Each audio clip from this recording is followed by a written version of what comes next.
So here I am, I'm on my second workout with my blood flow restriction on my LIV plate. And it's a 10-minute workout. Light weights, 3 sets of 15 of an exercise, going to fatigue with a 30-second rest. So hey, look, I was using 2 pounds on my first workout and 10 minutes, right? Felt like nothing. So I did another 10 minutes. So, come on, I can handle 2 pounds, 20 minutes. I was so sore, I couldn't work out for a week.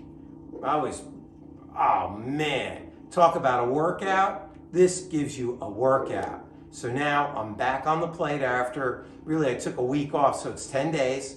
And I'm just gonna do 10 minutes. I'm gonna be a good boy.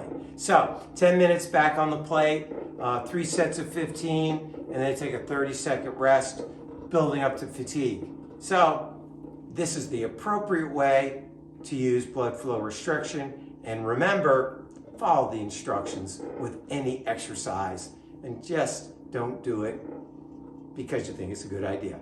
I'm Dr. DeFabio. Keep following me. Let's see how this pumps me up and builds me up, or does it, over the next few weeks.